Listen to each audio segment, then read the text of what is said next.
Hoy en Coffee Letras, cuentos de Fyodor Dostoyevsky.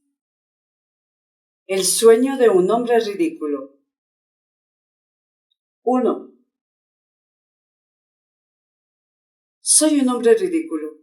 Ahora ellos me llaman loco, y eso podría haberme supuesto un ascenso de grado, si no me siguieran considerando igual de ridículo que antes. Ahora no me enfado, y todos me parecen simpáticos. Incluso cuando se burlan de mí, siguen de algún modo pareciéndome especialmente dulces. De buena gana me reiría con ellos, no ya de mí, sino por afecto hacia ellos, si no fuera por la tristeza que siento cuando los miro. Y me siento triste porque ellos desconocen la verdad, y yo sí la sé. Oh, qué difícil les resulta a uno conocer la verdad. Pero ellos no lo entenderán. No lo entenderán. Antes me angustiaba porque les parecía ridículo. Más que parecérselo, lo era. Siempre fui ridículo, y lo sé probablemente desde el día de mi nacimiento. Seguramente supe que era ridículo desde que tenía 7 años. Después estudié en la escuela, más tarde en la universidad. ¿Y qué es lo que sucedió? Pues que cuando más estudiaba, más me convencía de que era ridículo. De modo que toda mi ciencia universitaria, a medida que penetraba en ella, pareció a fin de cuentas haber existido para demostrarme y explicarme que yo era un hombre ridículo. Lo mismo que ocurrió con la ciencia, también sucedió en la vida real. A medida que pasaban los años, se acrecentaba y afianzaba en mí la conciencia de mi ridículo aspecto, en todos los sentidos. Siempre se ha reído de mí todo el mundo, que si había un hombre sobre la faz de la tierra que tenía conciencia de que era ridículo, ese hombre era yo. Esta era la cuestión que más me ofendía, cosa que ellos ignoran. Pero de esto solo yo tengo la culpa. Siempre he sido tan orgulloso que por nada del mundo habría de reconocérselo jamás a nadie. Ese orgullo crecía en mi interior a medida que pasaban los años. Y si me hubiera permitido reconocerme como ridículo ante cualquier persona, creo que al instante me habría volado la tapa de los sesos. ¡Oh! Cómo sufrí en mi adolescencia pensando que no aguantaría más y que en cualquier momento lo confesaría a mis compañeros. Pero desde que me hice joven, y a pesar de ir tomando lentamente conciencia de mi horrible cualidad, no sé por qué me sentí más aliviado. Y digo que no sé por qué, pues hasta hoy día no he encontrado la razón. Puede que fuera por aquello de que en mi alma crecía una terrible melancolía debido a un hecho que era infinitamente superior a mí. Para ser más exactos, se había apoderado de mí la única convicción de que en el mundo todo daba igual. Lo venía presintiendo desde hacía ya tiempo, pero la convicción completa se me presentó de pronto el último año. De repente sentí que me daba igual que existiera el mundo o que no existiera en absoluto. Comencé a percibir con todo mi ser que nada existía a mi alrededor. Al principio creí que, a pesar de todo, en otros tiempos hubo muchas cosas, pero más tarde llegué a la conclusión de que tampoco antes las hubo, de que todo era una ilusión. Poco a poco me fui convenciendo de que jamás existiría nada. Entonces de pronto dejé de enfadarme con la gente, y apenas me percataba de ellos. La verdad es que eso afloraba incluso en las nimiedades más insignificantes. Por ejemplo, iba por la calle y chocaba con la gente. Y no era porque fuera ensimismado y pensativo. No tenía nada en qué pensar. Por aquel entonces dejé de pensar completamente. Todo me daba igual. Si al menos hubiera resuelto algún problema, pero no resolví ninguno. ¿Y cuántos había? Pero todo me daba igual, y todos los problemas se apartaban de mí por sí solos. Fue después cuando conocí la verdad. La conocí en noviembre del año pasado, concretamente el 3 de noviembre, y desde aquel momento recuerdo cada instante de mi vida. Ocurrió en un anochecer lúgubre, el más lóbrego que puede haber. Iba de regreso a casa, alrededor de las 11 de la noche, y recuerdo haber pensado exactamente que no podía ser un tiempo más funesto, incluso en el aspecto físico. Durante todo el día había estado lloviendo a cántaros, una lluvia fría, siniestra y terrible.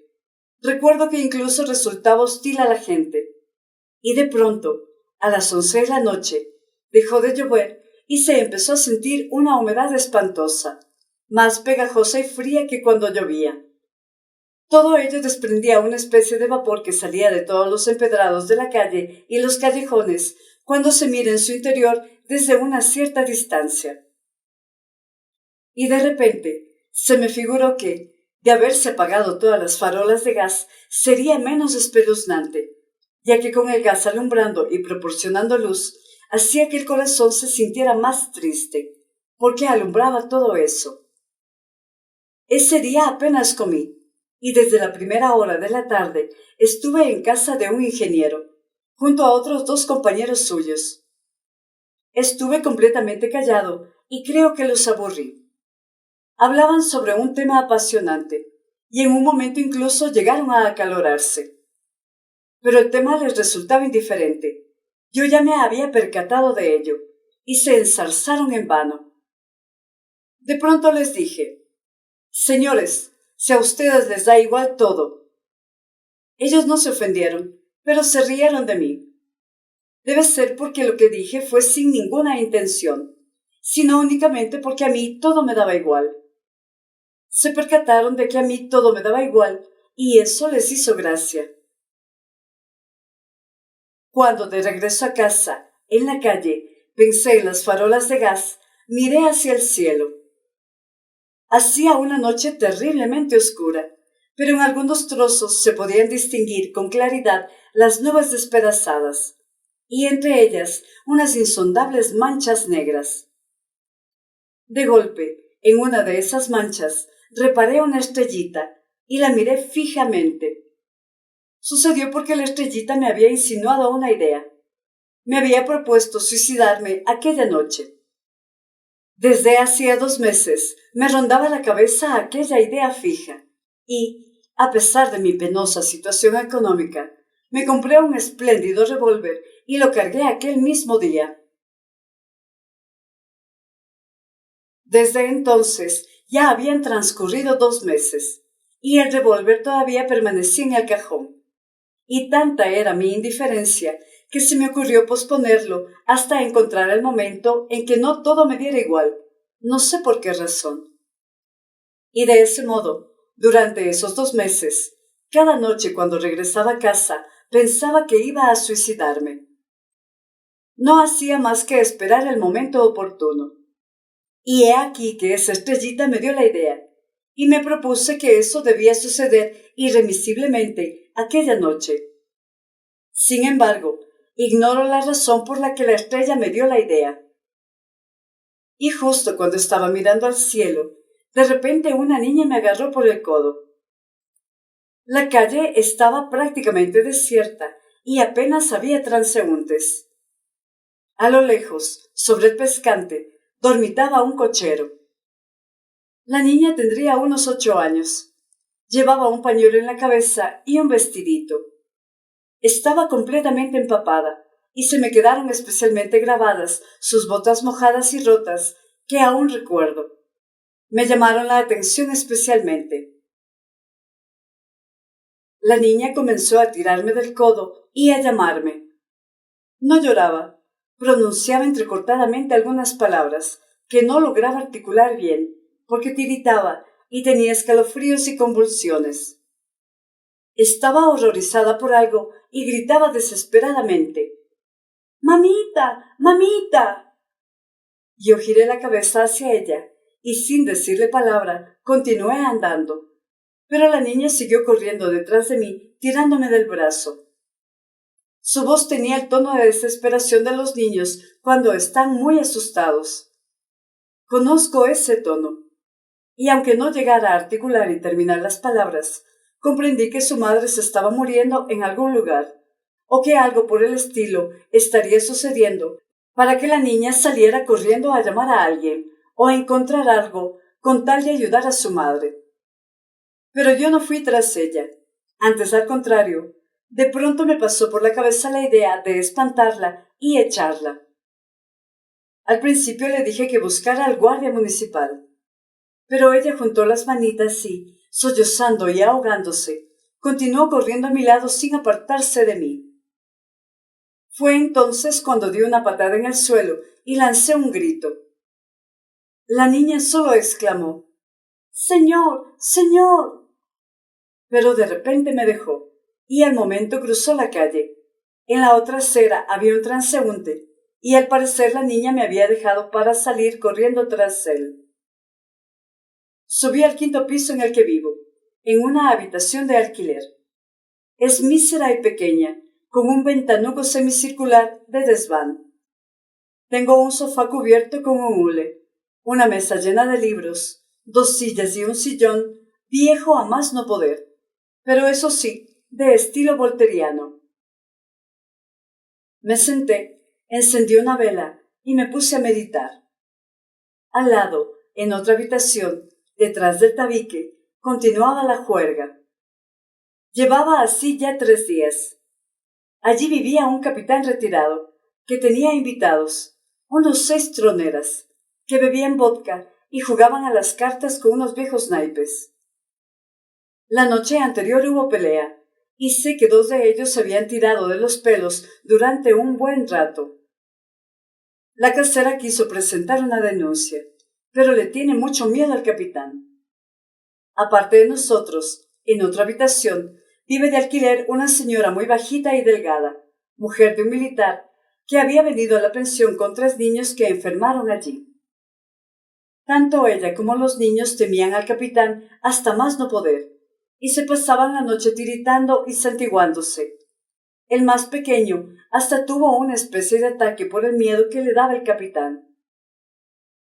Sé que ese tal capitán para a la gente en la avenida Nevsky para pedir limosna.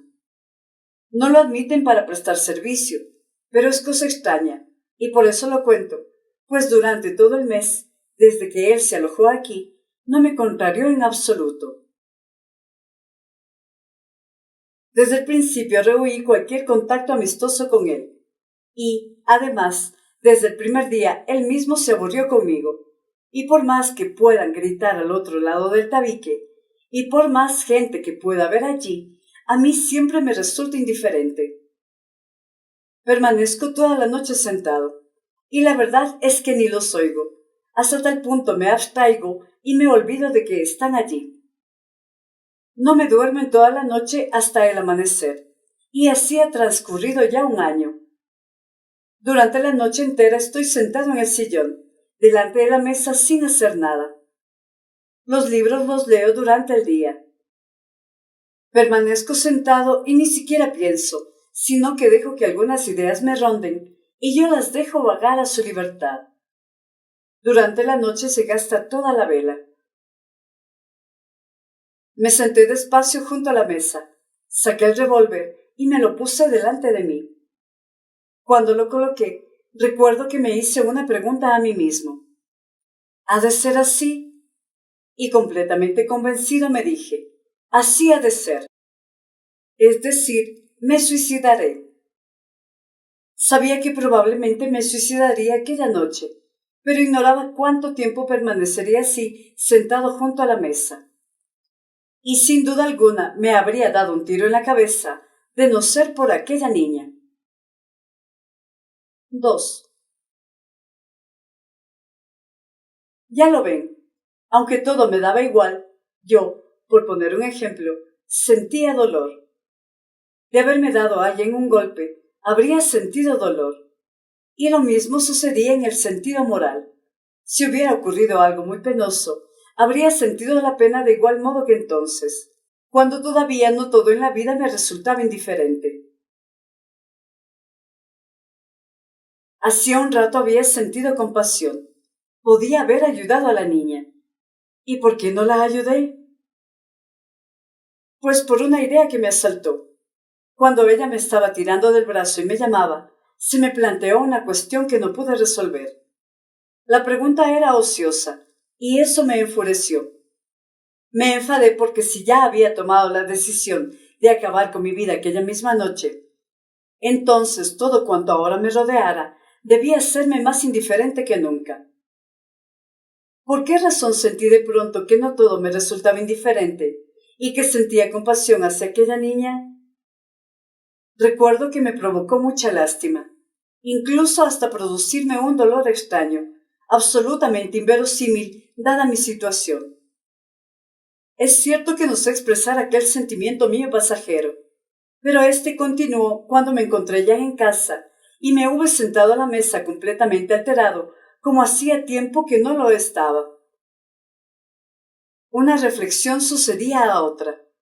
Se me presentaba con toda claridad que si yo era una persona y aún no me había convertido en un cero, y hasta que ello sucediera, en tal caso estaba vivo, y por consiguiente era capaz de sufrir, enfadarme y experimentar vergüenza por mis actos. Que así fuera. Pero si me suicidaba, por ejemplo, al cabo de 2 horas, ¿qué importancia tendrían para mí la niña, la vergüenza y todo cuanto hubiera en el mundo? Si yo iba a convertirme en un cero absoluto, ¿acaso la conciencia que dejaría totalmente de existir y de que, por consiguiente, tampoco nada existiría, no influiría mínimamente en el sentimiento de compasión hacia aquella niña, ni en el de vergüenza tras haber cometido aquel acto vil? Porque si le lancé aquel salvaje grito a esa infeliz criatura, dando una patada al suelo, fue porque pensé que no solo no sentía lástima por ella, sino que si cometía aquella inhumana bajeza, era porque podía hacerlo en aquel momento, ya que pasadas 2 horas todo se acabaría. ¿Pueden creerme que por eso lancé el grito? Ahora estoy casi convencido de ello. Se me presentaba con claridad la idea de que la vida y el mundo parecían ahora depender de mí. Incluso podría decir que el mundo, en aquel momento, estaba hecho únicamente para mí. Si me suicidaba, el mundo desaparecería, al menos para mí. Por no hablar de que en realidad era probable que ya nada existiera tras mi desaparición, y que cuando se apagara mi conciencia, se apagaría y desaparecería al instante todo el mundo, como si fuera una aparición de mi conciencia, pues tal vez todo ese mundo y toda esa gente no eran únicamente más que yo. Recuerdo cómo, cuando estaba sentado y reflexionando, les daba vueltas a todas estas nuevas interrogantes, que se apretujaban las unas contra las otras, orientándose incluso en otra dirección y ocurriéndoseme cosas completamente nuevas. Por ejemplo, se me figuró una idea extraña. Si yo hubiera vivido antes en la Luna o en Marte y hubiera cometido allí un acto de lo más atroz y deshonesto que el hombre pueda imaginar, y se me hubiera reprendido y deshonrado allí por él, de modo tal que sólo pudiera sentirlo e imaginarlo en un sueño, viviendo el horror, y después, ya en la Tierra, continuara yo conservando la conciencia de lo que había cometido en el otro planeta, y al margen de ello supiera que ya jamás podría regresar a aquel lugar, en tal caso, si mirara la luna desde la Tierra, ¿me daría todo igual o no? ¿Habría sentido vergüenza o no por aquel acto? Las preguntas eran ociosas y estaban de más, puesto que el revólver yacía sobre la mesa frente a mí y yo estaba completamente convencido de que aquello ocurriría sin lugar a dudas. Pero las preguntas no dejaban de acalorarme y me enfurecían. Parecía que no me podía morir ahora sin haber resuelto algo previamente. En una palabra, la niña me salvó, porque al hacerme todas esas preguntas, aplacé la idea del disparo. Entretanto, en la habitación del capitán también empezó a cesar el ruido. Dejaron de jugar a las cartas, se disponían a irse a dormir, y mientras tanto gruñían y reñían entre sí perezosamente. Y he aquí que en aquel momento me quedé dormido, cosa que jamás me había ocurrido antes, sentado en el sillón. Me dormí sin haberme dado cuenta. Los sueños, como es bien sabido, son algo extraordinariamente extraños. Algunas cosas se te presentan con una claridad pasmosa, con unos detalles minúsculos, similares a la orfebrería, y otras transcurren como si estuvieras sobrevolando el tiempo y el espacio, sin darte cuenta en absoluto. Parece que los sueños no los dirigen la razón, sino el deseo, que no es la cabeza, sino el corazón. Y mientras tanto, ¿qué cosas más astutas se le antojaban a mi razón durante el sueño? Además, durante el sueño, suceden cosas absolutamente inconcebibles para la razón. Mi hermano, por ejemplo, había fallecido hacía 5 años. A veces lo veo en sueños. Participa de mis cosas. Tenemos intereses en común. Y mientras dura el sueño, yo sé perfectamente, y lo recuerdo, que mi hermano está muerto y enterrado. ¿Cómo es que no me resulta extraño que, a pesar de estar muerto, esté aquí, junto a mí, haciendo cosas? ¿Por qué mi razón permite que eso ocurra? Pero dejémoslo aquí. Voy a contar mi sueño. Sí, entonces yo tuve un sueño. Mi sueño del 3 de noviembre. Ellos ahora se burlan de mí diciendo que solo se trataba de un sueño. Pero, ¿acaso no daba igual que fuera o no un sueño? Si ese sueño me ha aportado la verdad. Ya que una vez que has conocido y visto la verdad, es cuando reconoces que no hay otra, ni puede haberla, bien esté uno dormido o despierto. ¿Qué más da que sea un sueño? Pues esta vida que ustedes tanto ensalzan, quise pagarla yo con un suicidio. Mientras que mi sueño, oh, me ha revelado una vida nueva, grandiosa, renovada y fuerte. 3. Ya he dicho que me dormí sin darme cuenta e incluso continué reflexionando sobre las mismas materias. Y soñé que cogía el revólver y sentado lo dirigía directamente al corazón, no a la cabeza, puesto que, cuando me lo propuse, tenía pensado dispararme precisamente en la sien derecha. Lo dirigí hacia el pecho. Esperé un par de segundos, y tanto mi vela como la mesa y la pared de enfrente se movieron y se sacudieron de repente. Me disparé lo más aprisa que pude. A veces, cuando uno sueña, cae desde una gran altura, o nos están dando un navajazo, o nos pegan, pero en ningún momento sentimos dolor. Al margen, claro está, de que realmente nos demos un golpe desde la cama hasta despertarse a causa del dolor. Del mismo modo me sucedió a mí. Yo no sentí dolor, pero se me figuró que con mi disparo todo en mi interior se sacudió. Todo se había apagado, y alrededor de mí oscureció terriblemente. Pareció que me había quedado ciego y mudo, y he aquí que permanezco tumbado sobre algo duro, completamente estirado y boca arriba, sin ver nada y sin poder moverme en absoluto. Alrededor de mí va y viene gente gritando. Se oye tronar la voz de un capitán. Grita la casera. Y de pronto otra pausa. Y ya me están llevando metido en un ataúd cerrado. Puedo sentir cómo se mueve el ataúd. Pienso en ello.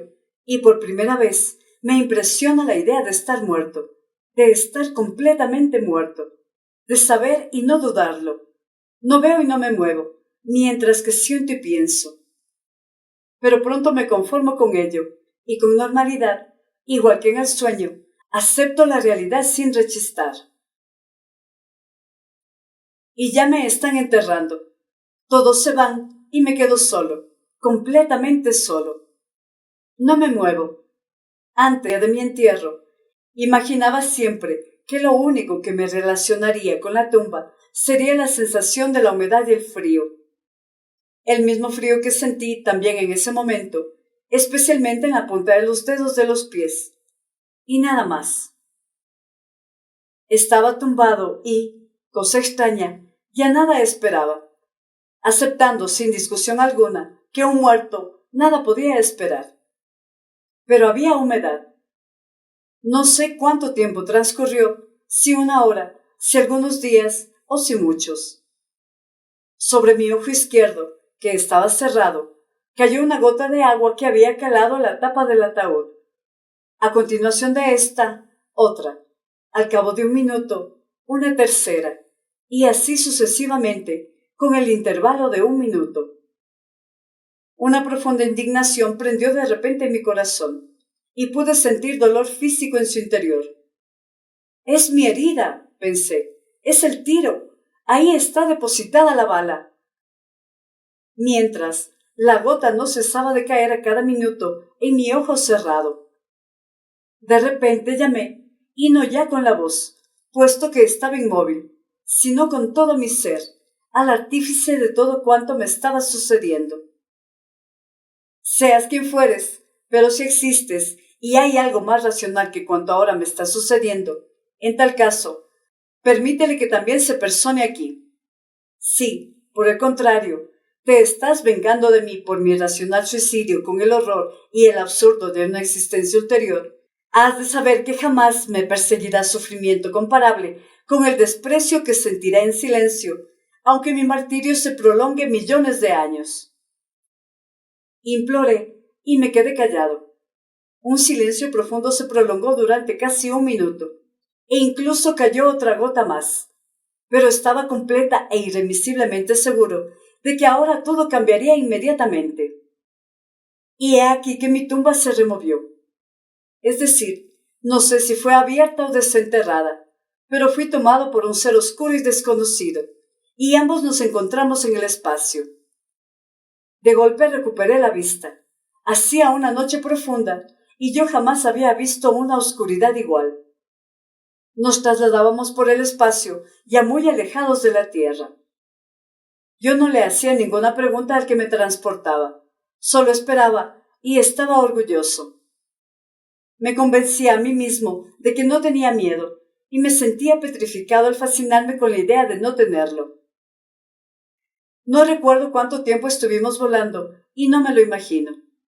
Todo transcurrió del mismo modo como sucede en los sueños, dando saltos, dejando atrás el tiempo, el espacio y las leyes de la existencia y la razón para detenerse únicamente sobre algunos puntos que anhela el corazón.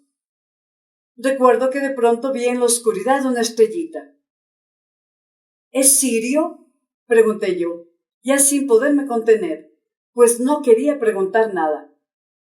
No, es la misma estrella que viste entre las nubes, cuando estabas de regreso a casa, me respondió aquel ser que me transportaba. Yo sabía que él parecía tener un aspecto similar al humano. Cosa extraña, yo no quería a ese ser, e incluso sentía hacia él una profunda aversión. Esperaba una inexistencia absoluta, y con aquella idea me disparé al corazón. Y he aquí que estaba en manos de un ser, aunque no humano, pero que indudablemente existía. «Ah, debe ser que también hay vida de ultratumba», pensé, con la extraña ligereza del sueño. Pero la esencia de mi corazón continuaba conmigo en su profundidad. «Y si he de vivir de nuevo», pensé, «hacerlo otra vez, conforme a la ineludible voluntad de alguien. En tal caso, no quiero que me doblen y me humillen». «¿Sabes que te temo y por eso me desprecias?», le dije a mi acompañante sideral, sin poderme contener la humillante pregunta que incluía reconocimiento y sintiendo a la vez en mi humillado corazón el pinchazo de un alfiler. Él no respondió a mi pregunta, pero percibí que no me despreciaba ni se burlaba de mí, que tampoco me compadecía y que nuestro viaje tenía un sentido, desconocido y secreto, que solo me atañía a mí. El miedo crecía dentro de mi corazón. Algo sordo, pero torturador, me llegaba desde mi silencioso acompañante y parecía penetrarme. Nos trasladábamos por espacios oscuros y desconocidos. Llevaba ya un buen rato sin ver las estrellas que me eran conocidas. Sabía que existían estrellas de ese tipo en los espacios siderales y que sus haces de luz llegaban a la Tierra al cabo de miles y millones de años. Puede que ya hubiéramos sobrevolado esos espacios. Estaba a la espera de algo terrible en el interior de mi angustiado corazón. Y, de repente, me estremeció un sentimiento familiar y sugestivo en grado sumo. Acababa de ver nuestro sol. Yo sabía que eso no podía ser nuestro sol, el que habían dado a nuestra tierra, y que estábamos a una infinita distancia de él. Pero no sé por qué reconocí con todo mi ser que se trataba de un sol exactamente igual que el nuestro, su repetición y su doble. Un sentimiento dulce calmó con asombro mi interior. La fuerza familiar de la luz, la misma que me dio vida, resonó dentro de mi corazón, al que resucitó y me sentí vivo, igual que antes y por vez primera después de ser enterrado. Pero si esto es el sol, si este es exactamente el mismo sol que el nuestro, exclamé, entonces, ¿dónde está la tierra? Mi acompañante me indicó la estrellita que brillaba en la oscuridad con un brillo de color verde esmeralda. Nos dirigíamos directamente hacia ella. ¿Acaso son posibles repeticiones de este tipo en el universo? ¿Son así las leyes de la naturaleza? Y si aquello de allí es una tierra, ¿acaso es igual que la nuestra? Exactamente igual, infeliz, pobre, pero querida y eternamente amada, que engendra el mismo amor torturador, incluso en sus hijos más desgraciados, contenible y asombroso amor hacia aquella querida tierra de antes que había abandonado. La imagen de la pobre niña que yo había ofendido pasó fugazmente delante de mí. Estás escuchando Coffee Letras con Eva Grijalva. Lo verás todo, respondió mi acompañante, y un tono triste resonó en aquellas palabras. Pero enseguida nos aproximamos al planeta. Este crecía ante mi vista. Podía ya diferenciar el océano, los contornos de Europa, cuando un sentimiento extraño, de enorme y sacro celo, prendió en mi corazón. ¿Cómo es posible una repetición así? ¿Y con qué finalidad? Yo amo, y todavía puedo amar aquella tierra que abandoné, sobre la que quedó salpicada mi sangre cuando el desagradecido de mí terminó con su vida de un disparo en el corazón. Pero jamás dejé de amar yo aquella tierra, incluso durante aquella noche en que me despedí de ella. Es posible que la amara de un modo más torturador que nunca. ¿Y en esta nueva tierra existe el sufrimiento? En la nuestra, amar de verdad es sólo posible con el sufrimiento y a través de él. No sabemos amar de otro modo y desconocemos otro tipo de amor. Yo necesito el sufrimiento para amar. Deseo, ansío, en este instante, besar y regar de lágrimas solo aquella otra tierra que abandoné. Y no quiero, no me haré a vivir en ninguna otra. Pero mi acompañante ya me había dejado. De pronto, sin darme cuenta, me encontré en esa otra tierra, sumergido en un día claro, tan maravilloso como el paraíso, bañado en la luz del sol. Creo que me encontré en una de esas islas que componen el archipiélago griego en nuestra tierra, o en algún punto del litoral del continente cercano al archipiélago. ¡Oh! Todo era igual que en nuestra tierra, pero por todas partes parecía irradiar festividad y la consecución finalmente alcanzada de un grandioso y santo triunfo. El plácido mar, de color esmeralda, salpicaba suavemente la orilla, la acariciaba cariñosa, visible y casi conscientemente. Los altos y maravillosos árboles crecían en todo el lujo y esplendor de la luz, y estoy convencido de que sus innumerables hojas me saludaban con su suave rumor acariciador que parecía pronunciar palabras de amor. La hierba ardía desprendiendo luz de aromáticas flores. Los pajarillos revoloteaban por el cielo en bandadas, y sin temor se posaban sobre mis hombros y mis manos, aleteando alegremente con sus tiernas y trémulas alitas. Finalmente vi y conocí a la gente que habitaba esta feliz tierra.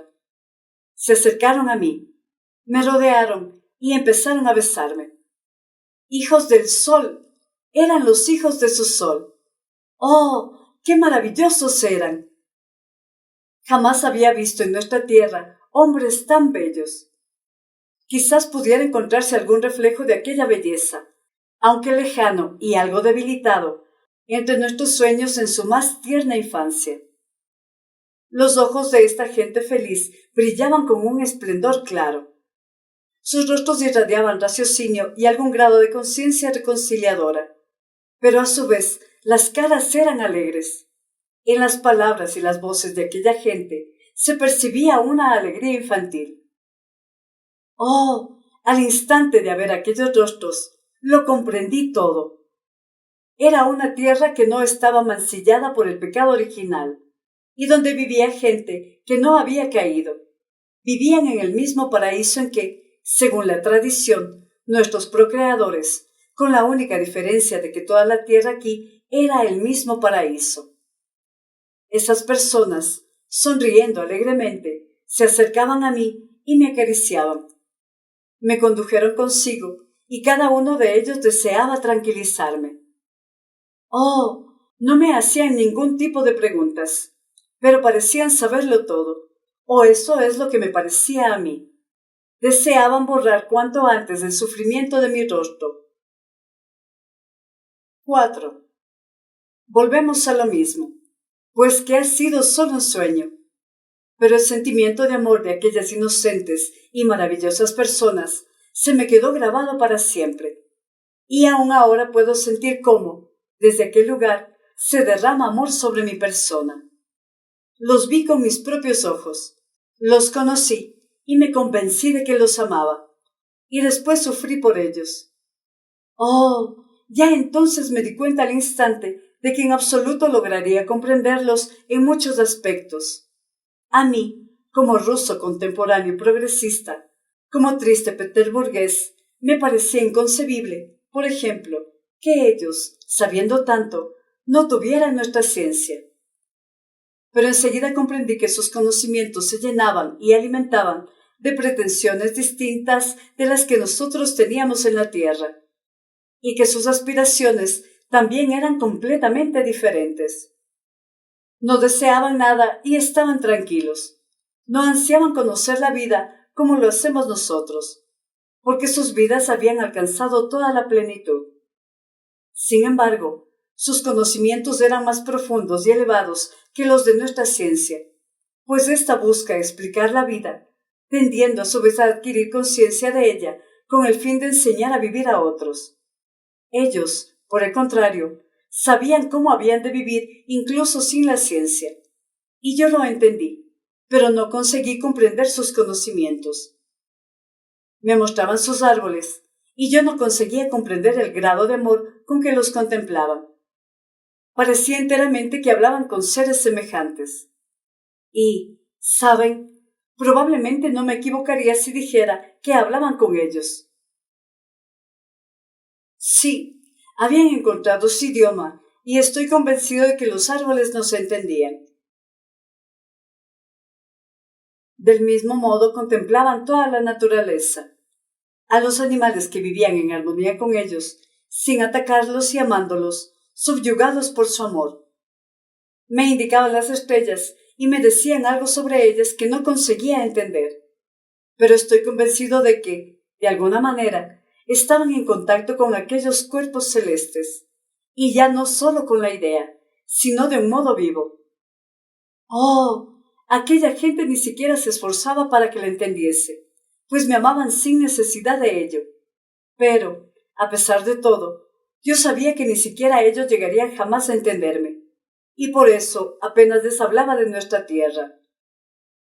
Yo me limitaba a besar en su presencia la tierra en que vivían, y ellos lo percibían y se dejaban amar, pero intimidándose a su vez porque los adorara, ya que ellos mismos amaban mucho. No sufrían por mí cuando, empapado en lágrimas, a veces besaba sus pies, reconociendo felizmente en mi corazón con qué gran amor me responderían. A veces me preguntaba con asombro, ¿cómo, durante tanto tiempo, podían no ofender a alguien como yo, ni suscitar una sola vez en mí el sentimiento de celos o envidia?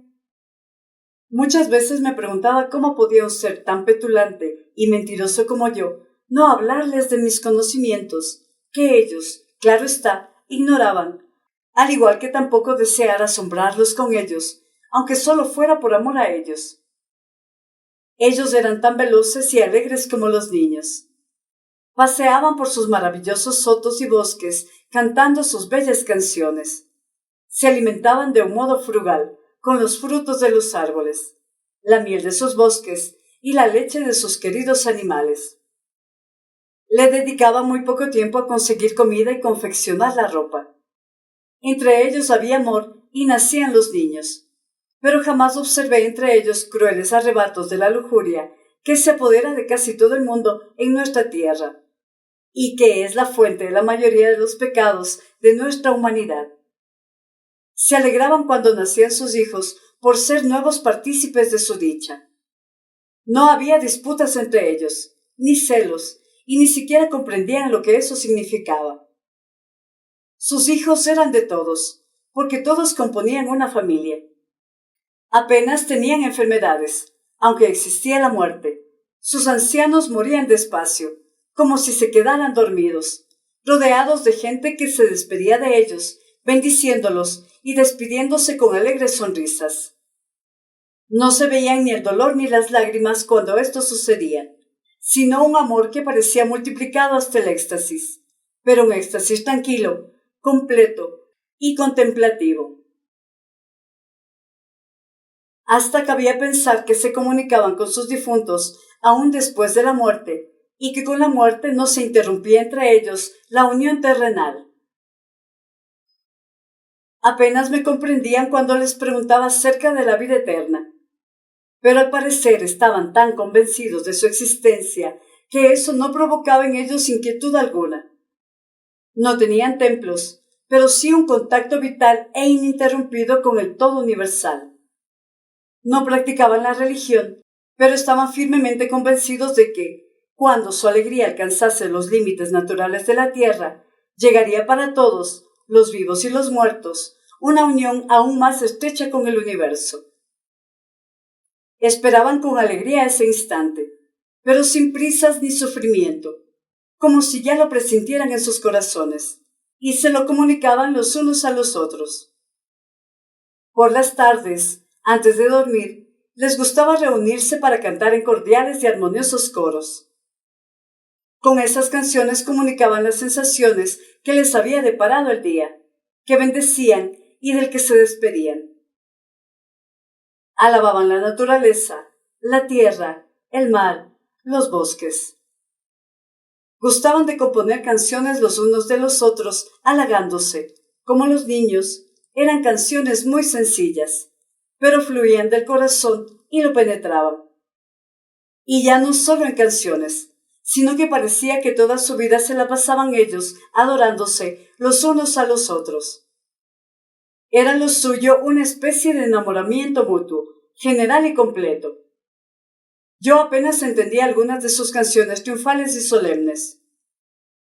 Comprendiendo las palabras, jamás conseguía entender todo su significado.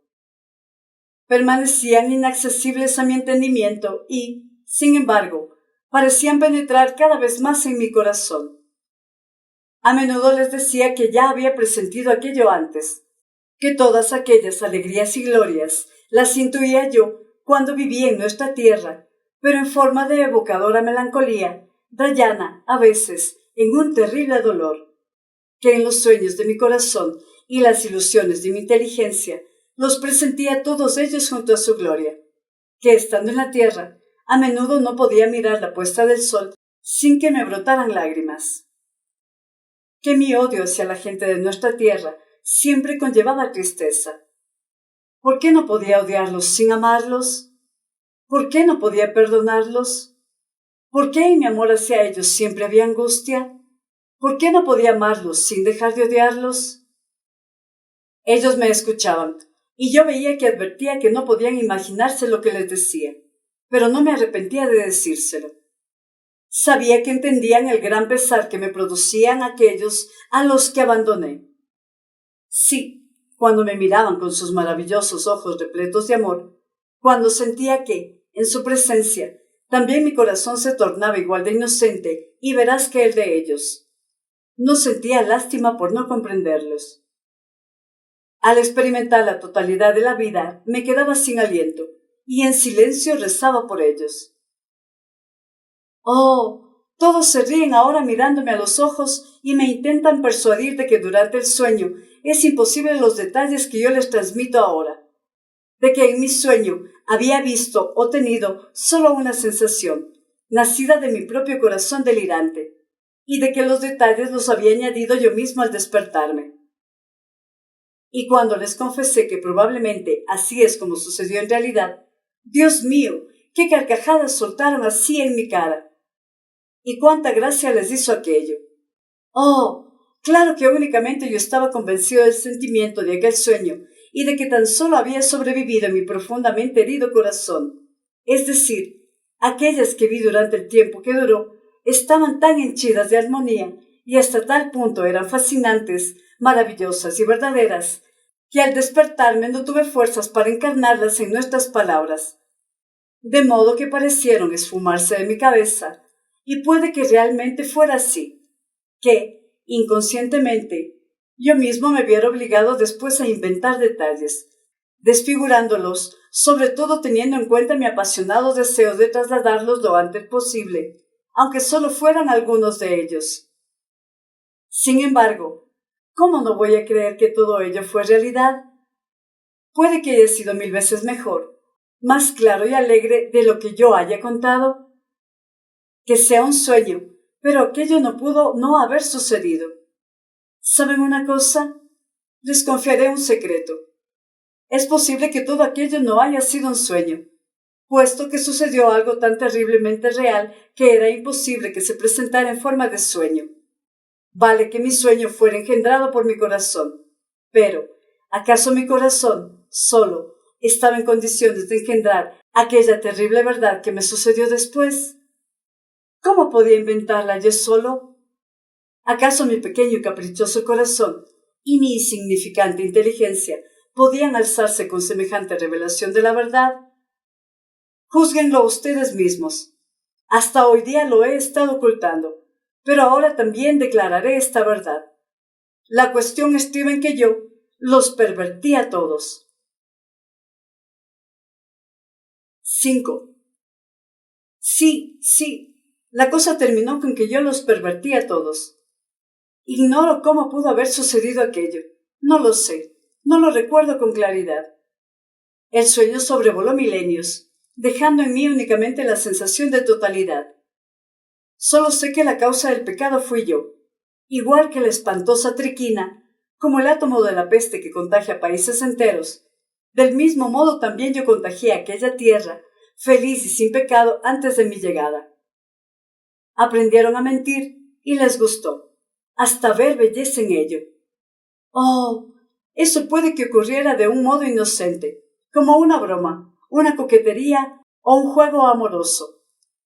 De veras, puede que se iniciara como un átomo, pero ese átomo de la mentira penetró en sus corazones y les gustó.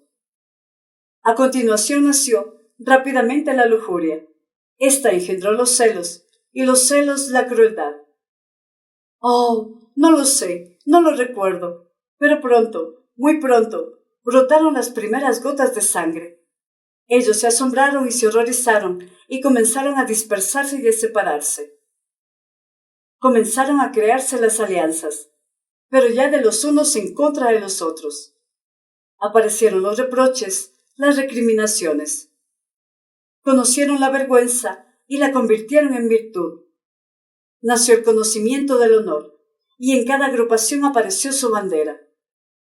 Empezaron a torturar a los animales, y estos se alejaron de ellos penetrando en el bosque, y se convirtieron en sus enemigos.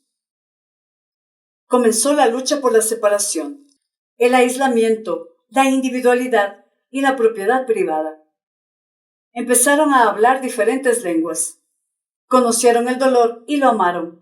Ansiaron el sufrimiento. Fue entonces cuando surgió entre ellos la ciencia. Cuando se hicieron malvados, empezaron a hablar de la hermandad y la humanidad, y comprendieron esas ideas. Cuando se hicieron criminales, inventaron la justicia, prescribiéndose a sí mismos códigos enteros para custodiarla.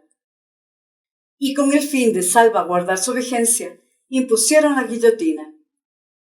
Apenas se acordaban de lo que habían perdido y no querían creer que hubo un tiempo en que fueron inocentes y felices.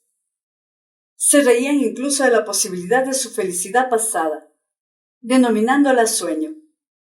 No podían darle forma en su imaginación, pero, cosa rara y curiosa, una vez perdida la fe en la felicidad pasada, a la que llamaron cuento, sintieron tantas ganas de ser nuevamente inocentes y felices que, como niños, cayeron ante el deseo de su corazón. Lo divinizaron y construyeron templos y empezaron a rezar a su misma idea, a sus mismos deseos, creyendo plenamente a su vez en la imposibilidad de su cumplimiento y su realización, pero adorándolo y venerándolo con lágrimas. Y, sin embargo, si se les hubiera dado la posibilidad de retornar a aquel estado de felicidad e inocencia que perdieron, y si alguien se lo hubiera mostrado de nuevo, preguntándole si deseaban regresar a ese estado, probablemente se habrían negado. Me respondieron: sabemos que somos falsos, malos e injustos, pero lo sabemos y lloramos por ello. Nosotros mismos nos torturamos por ello, y probablemente nos castigamos más que aquel misericordioso juez que nos juzgará y cuyo nombre desconocemos. Pero tenemos la ciencia, y por medio de ello buscaremos nuevamente la verdad, aunque la acogeremos ya más conscientemente. El conocimiento está por encima del sentimiento. La conciencia de la vida está por encima de la vida misma. La ciencia nos proporcionará sabiduría, y ésta nos descubrirá leyes, y el conocimiento de las leyes, la felicidad que está por encima de la felicidad.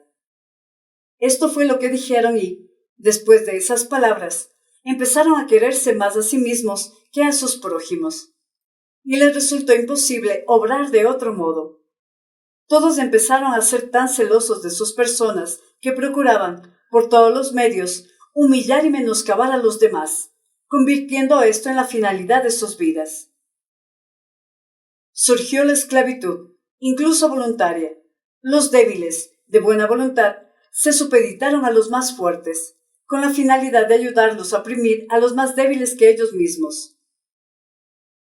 Surgieron los defensores de la justicia que, con lágrimas en los ojos, venían a ver a esa gente y le hablaban de su orgullo, de la pérdida del equilibrio, la armonía y el pudor. La gente se reía de ellos o los apedreaba.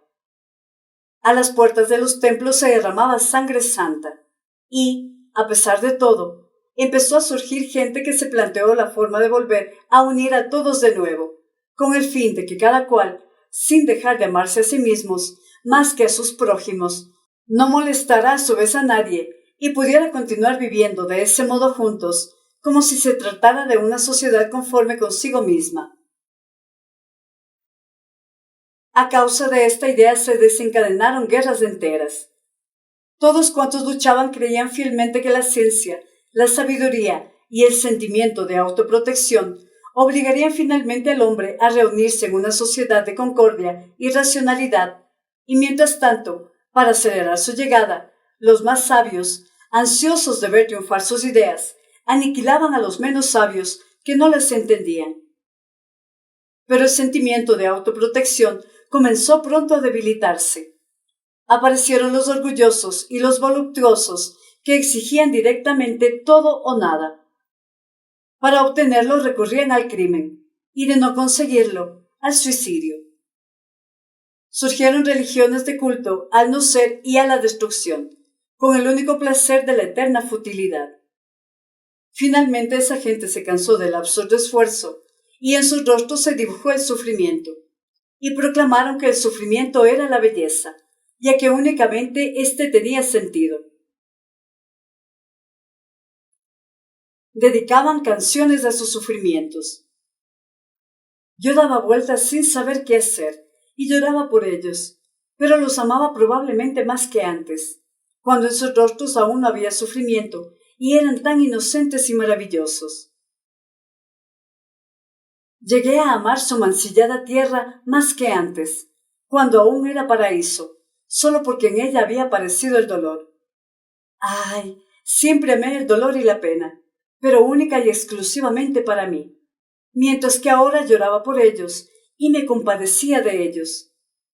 Les tendí las manos desesperado, culpándome, maldiciéndome y despreciándome a mí mismo. Les decía que todo aquello lo había hecho yo, y solo yo, que yo les había llevado la perversión, el contagio y la mentira. Les rogué que me crucificaran, les enseñé cómo se hacía la cruz. No podía ni tenía fuerzas para quitarme la vida yo mismo, pero deseaba cargar con sus penas. Ansiaba las penas, ansiaba que sobre esas penas se derramara hasta la última gota de mi sangre. Pero ellos se limitaban a burlarse de mí y a tomarme por un chiflado. Me disculpaban, diciendo que recibieron aquello que ellos mismos habían deseado, y que todo cuanto entonces sucedía no podía haber sucedido. Finalmente me hicieron saber que yo comenzaba a ser un peligro para ellos, y que si no me callaba, me encerrarían en un hospital psiquiátrico. Entonces el dolor penetró con tanta fuerza en mi alma que mi corazón se estremeció y me sentí morir. En ese instante me desperté. Ya había amanecido, o, mejor dicho, aún no había luz, pero eran cerca de las 6. Me desperté sentado en el mismo sillón. Mi vela se había consumido. En la habitación del capitán todos estaban durmiendo, y alrededor reinaba un silencio como en pocas ocasiones se daba en nuestra pensión. Lo primero que hice fue pegar un salto, extraordinariamente asombrado. Jamás me había ocurrido nada semejante, ni siquiera en los detalles más absurdos e insignificantes. Por ejemplo, jamás me había quedado dormido en el sillón, como me acababa de suceder. He aquí que, mientras permanecía de pie recobrando el sentido, de pronto centelleó ante mí el revólver, preparado y cargado, pero al instante lo aparté. ¡Oh! Ahora solo quería vivir y vivir. Alcé las manos y clamé por la verdad eterna. No clamé, sino que lloré. El asombro, el incalculable asombro, elevaba mi ser. Sí, quería vivir y predicar. Decidí dedicarme a la predicación en aquel mismo instante y, lógicamente, para el resto de mi vida. Quería predicar, lo quería. ¿Y qué iba a predicar? Pues la verdad, ya que la había visto con mis propios ojos y había descubierto toda su gloria. Y desde entonces predico.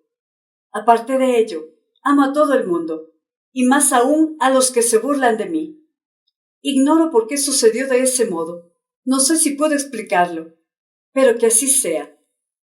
Ellos dicen que ahora me embrollo, es decir, que si ya ahora me embrollo, entonces, ¿qué será más adelante? La verdad es inapelable. Me confundo, y más adelante, probablemente, me confundiré aún más. Y claro que me confundiré hasta que encuentre el modo de hacer más. Y claro que me confundiré hasta que encuentre el modo de predicar mejor. Es decir, hasta dar con las palabras adecuadas y los hechos que vaya a exponer, pues es sumamente difícil de llevar a cabo. Sí, todo ello lo estoy viendo ahora tan claro como el día. Pero atiéndame, ¿quién nos embrolla? Y mientras tanto, todos tienen la misma finalidad, o al menos tienden hacia ello, desde el más sabio hasta el último bandido, solo que por distintos caminos. Esta es una verdad antigua, pero he aquí que hay algo nuevo en ella. No debo desviarme, puesto que yo vi la verdad. Yo vi y sé que la gente puede ser maravillosa y feliz sin perder la cualidad de vivir en la tierra. No quiero ni puedo creer que el mal sea una condición normal en las personas. Sin embargo, ellos no paran de burlarse de esa fe mía. Pero, ¿cómo podría no creer? Si yo vi la verdad, y no es que la haya inventado en mi cabeza, sino que la vi, y su viva imagen llenó mi alma para toda la eternidad. La vi con tanta plenitud e integridad que no puedo admitir que no exista entre los hombres. Además, ¿cómo voy a embrollarme? Claro que es posible que me confunda unas cuantas veces, pero seguiré hablando incluso con otras palabras, aunque no por mucho tiempo.